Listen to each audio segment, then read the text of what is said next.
அனைவருக்கும் வணக்கம். இன்னைக்கு நம்ம காஸ்ட் அக்கவுண்டிங் அப்படின்ற சப்ஜெக்ட் கீழே இருக்கக்கூடிய ஒரு எக்ஸசைஸ் நமக்கு ஆன்சர் வந்து பார்க்கலாம். Chapter 1 cost sheet tenders and quotations. Publication is மார்க்கம் publication, page number 2.50, exercise number 16. A product is sold for rupees 5 lakhs so as to show a profit of 33.33% on cost price. Find out the profit on sale in rupee and in percentage. So இருக்கக்கூடிய டீட்டெயில்ஸை base பண்ணி நம்ம profit on சேல்ஸோட value வந்து எவ்வளோ, அதுக்கடுத்தது அதோட percentage வந்து எவ்வளோ அப்படின்றத நம்ம பார்க்கலாம். ஸோ இப்போ ஃபஸ்ட்டு ஸ்டெப் இப்போ ஆன்சர் வந்து பார்ப்போம். Calculation of cost price. Cost ப்ரைஸை வந்து கண்டுபிடிக்கிறதுக்கான ஃபார்முலா வந்து இதுதான். அதாவது கொஸ்டினில் வந்து சேல்ஸோட வேல்யூ கொடுத்துருக்குறாங்க, ப்ராஃபிட் வந்து காஸ்ட்ல இருந்து கண்டுபிடிக்க சொல்லியிருக்கிறாங்க, ப்ராஃபிட் பர்சன்டேஜ். ஸோ அப்படின்னா நம்ம என்ன பண்ணணும் அப்படின்னா காஸ்ட் ப்ரைஸ் கண்டுபிடிக்கிறதுக்கு வந்து நம்ம இந்த ஃபார்முலாவை அப்ளை பண்ணிக்கலாம். அதாவது cost price equal to selling price பெருக்கல் profit on cost price divided by 100 plus profit on cost price அப்படின்றத மென்ஷன் பண்ணிப்போம். இப்போ செல்லிங் ப்ரைஸ் வந்து கொஸ்டினில் எவ்வளோ இருக்குது, சேல்ஸ் வேல்யூ 5 lakhs இருக்குது. ப்ராஃபிட் ஆன் காஸ்ட் ப்ரைஸ் வந்து எவ்வளோ இருக்குது, 33.33.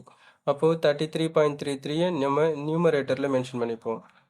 தென் நம்ம யூஸ்வலாக 100ஆல் டிவைட் பண்ணுவோம் பர்சன்டேஜ் கண்டுபிடிக்கிறதுக்கு. ஸோ அப்போ 100 ப்ளஸ் அதோட நம்ம எந்த பர்சன்டேஜ் நம்ம கண்டுபிடிக்கிறோமோ அதே சேம் பர்சன்டேஜை வந்து டினாமினேட்டரில் ஆட் பண்ணிக்கணும். ஸோ அப்போ நமக்கு வந்து 33.33 டிவைட் பை 133.33 வந்து வரும்.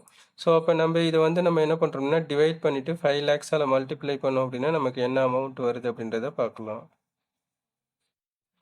இப்போ நம்ம டிவைட் பண்ணி நம்ம பார்க்கும்போது நமக்கு வந்து பார்த்தீங்கன்னா 3,75,000 வரும். அதாவது 33.33 நம்ம டிவைட் பண்ணிவிட்டு 5 lakhs பெருக்கல் 33.33 டிவைட் பை 133.33 போட்டோம் அப்படின்னா நமக்கு 3,75,000 வரும். This is called cost price.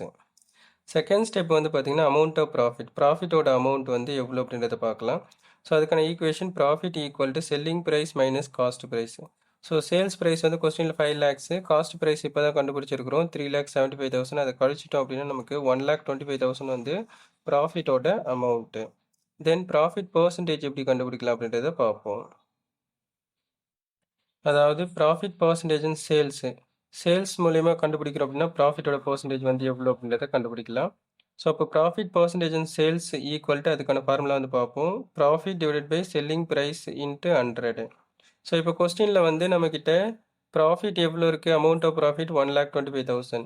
So அப்போ செல்லிங் ப்ரைஸ் நம்மக்கிட்ட 5 lakhs வந்து இருக்குது. 1,25,000 டிவைடட் பை 5 lakhs டிவைட் பண்ணிவிட்டு 100ஆல் மல்டிப்ளை பண்ணோம் அப்படின்னா நமக்கு 25% வந்து கிடைக்கும். So this is called profit on sales.